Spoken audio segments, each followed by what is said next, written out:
our player tip of the podcast is Don't be a dick. Or be a dick. Yeah. Let's talk about brutal. Lately, it's been be a dick. Yeah. Well, I found that anything with optimization is considered being a dick, right? But honestly, I love optimizers, so kudos to all of you guys. Yeah, I remember talking about Let's talk about the brutal biting. There are lots of different ways to deal damage in Dungeons and Dragons, right, Ian? Yep. But sometimes we just want to get the most out of a single feature. Have you ever wanted to do this? Yes. Yep. Oh, Smite, you told me to remind you of that. Okay. And he's going to bring up a good counterpoint later, or not a counterpoint, but a talking point, and I like it. Today we are going to be discussing building a brutal biter. First, we want to start with a lizard folk race to get access to the bite racial, which, so everyone knows, is a natural weapon. That's important. Which also counts as an unarmed strike for some reason. Yes, but counts for both, right? Which is important.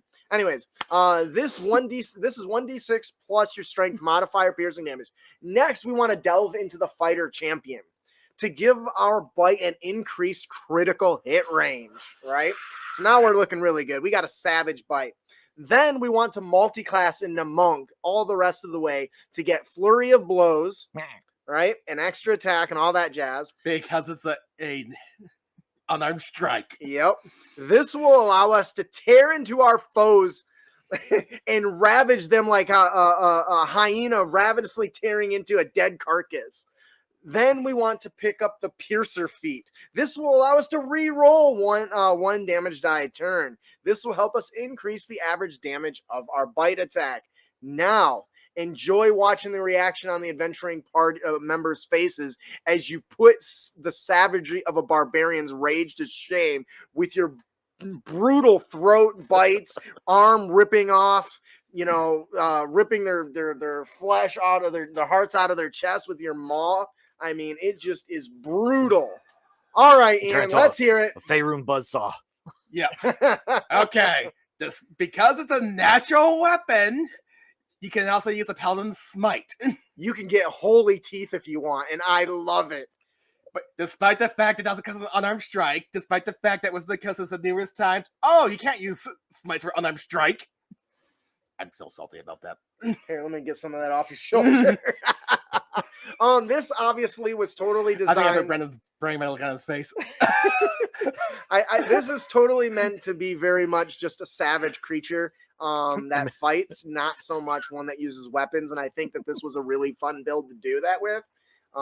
Take it as you will. What do you think, Brandon? I mean, you bought the ass. Yeah, I mean, that's fun. And, call him Char if you want. Yummy num num. God damn it. Maybe even pick up you could pick up what's the spell feat that gives you a spell and a cantrip. Magic Initiate. Magic Initiate, and now you can shoot out little tiny bolts of fire out of your mouth. He's trying to make a reference to Charmander. Oh, that was definitely. Well, it is now. It's Charmeleon. You can't fly, so it can't be Charizard. You can use Steel Tail. Yep. Attach a mace to your Yeah. It is worth noting that the mini DM's house rule, the whole no sweating with unarmed strike thing, I'm ignoring that. Yeah, I do like that idea. So there's more to it. You can just kind of keep piling stuff on there. And I think the monk does a lot of that goodness. So, All right, that'll do it for our player tip. Don't be a dick. Or in Holy this case, shit. be a huge dick. That's the first time. I was trying. I my brain froze for a second because I was going to say something else. And he got ahead of me. So yeah, don't be a dick. Don't be a dick. Brutal Ahead bite. of you, I stay where we usually go. Yeah, I got you. Well, my brain paused.